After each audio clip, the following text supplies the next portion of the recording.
I went to Egypt 2 summers ago and actually went to the Great Pyramid of Giza. I went into the King's Chamber as well. And I didn't know it at the time. And I did notice it, but I didn't know how heavy those stones were. But in the King's Chamber, there are granite blocks that weigh, I think Hancock says something like between 70 and 100 tons. It was 70 to 80 tons. 70 to 80 tons. About the relieving, like above the King's Chamber. Right. Those upper chambers. And you quite literally can't fit a piece of paper between. Like they're so immaculately perfectly. There's the amount of perfection and precision is just mind-blowing. And the King's Chamber is, you have to walk up like a very narrow corridor upslope to get to the King's Chamber. Passageway. Sorry? You go from the ascending passageway into the Grand Gallery, that huge, really big room, right? Yeah. And then you go up into the King's Chamber. Oh wait, I might be wrong. The Grand Gallery, is that the one with the coffin in? No, the King's Chamber has the box in it. Yeah, okay. Okay. And before you get to the King's Chamber, there's a little room, and then before that little room is the Grand Gallery, the big opening, like vaulted ceiling type thing. I forget the exact I forget the exact term for that, but it's this huge opening that then goes down into the entrance of the Queen's Chamber. So you have the King's Chamber right here, the Grand Gallery, okay, that goes into the Queen's Chamber right here. That goes a little bit further down into the outer, like to where you exit, and then it also can go back down further into the subterranean chamber down below, which is 100 meters or 365 feet underground. That's right. Man, that structure is... It's like, it shouldn't be there. It's impossible. Well, it's clearly not impossible. Well, no, it's not. But it, like, how the fuck? From our current model of history, yes, it is impossible. I believe that. I did not believe that these ancient individuals who just now figured out, they did not have the wheel available to them. It had not been introduced into Egypt when they were supposedly building the pyramid. So they were doing it with sleds. Okay, so this is basically what the whole pyramid thing is. This is what we've believed since the 1800s, by the way. This hasn't changed yet. They believe that the Egyptians built all of these structures using copper chisels and stone hammers with sleds because the wheel had not been introduced yet. And they were able to build the Great Pyramid from start to finish in 20 years. And in order to build that structure in 20 years, you have to continuously place a perfectly cut stone perfectly every 5 minutes, 24 hours a day, nonstop for 20 years. And you saw the inside and how perfect it all was, right? Well, here's the thing. If you were to cut one of those blocks wrong or set it down wrong by a degree, each block after that, above it or around it, would then be wrong and gradually worsen in error as construction continued, causing the internal structure to become warped, possibly, if bad enough, making the whole pyramid bulge, lean, or spiral before you would ever get to the top and not come to a perfect point with all of its corners. Then on top of all of that, you throw in the fact that the Great Pyramid has 8 sides, which most people don't know about. There's a concavity at the center of each side dividing that triangle into 2. That complicates the mathematical geometry of the structure so drastically, you are 8 times more likely to get that precision and symmetry wrong. And that's just with the Great Pyramid. That's just one of them. I mean, isn't it also that the whole thing is like 2.3 million blocks, and my favorite TikTok of yours is the one paper sheet where you put in all the mathematical you could say hidden Easter eggs that's embedded into the pyramid that relate to the dimensions of the Earth, right? Yes. The Great Pyramid is a scale model of the planet, and this is how. If we measure the perimeter on the Great Pyramid of Giza, we find 3,024 feet all the way around its base. If we take this number and multiply it by 43,200, which is not random because it's how many seconds are in 24 hours, and there's another connection, but We multiply that by that number, and we find the circumference of the equator around our planet at 24,000 miles. I'm not going to be able to convert that for you right now, sir. I'm sorry. Take the height of the Great Pyramid and multiply it by that same number, and we find the polar radius of the Earth, giving you a three-dimensional image of the dimension and curvature of our planet. It accommodates for it being an oblate spheroid. It's not a perfect circle.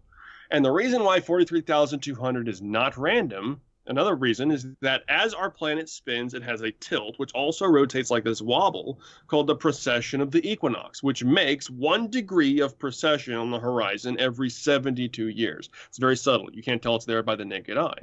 And 43,200 is a multiple of the number 72. So long story short, not only is the Great Pyramid a scale model of the planet on a scale of 1 to 43,200, but that number is also defined by a key motion of the planet itself. And the Egyptians thought the world was flat. Doesn't really add up, huh? I don't think so. As well, it's pointed to true north, east, south, and west. And the surface area of the pyramid is not an exact square, just as the squares of the meridian lines of the globe. If you put the lines over the globe, you get this square grid. If you then were to multiply or just make the square of the surface area of the pyramid bigger, then it would fit exactly into one of those meridian line squares. The north wall is smaller than the south wall, right? So it creates this angle, and if you were to extend those angles out, it would follow the meridian lines to the North Pole and intersect. Right.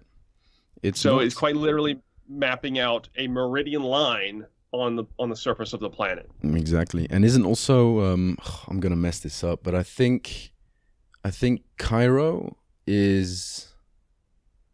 I think I'm gonna mess this up, but in the beginning, when they were dividing the world into time zones, they were first thinking of putting Cairo as GMT 0 instead of, which is now Greenwich in England, because the meridian geographical center of all landmass of the planet. Exactly, that's it. Could you explain that to me, please?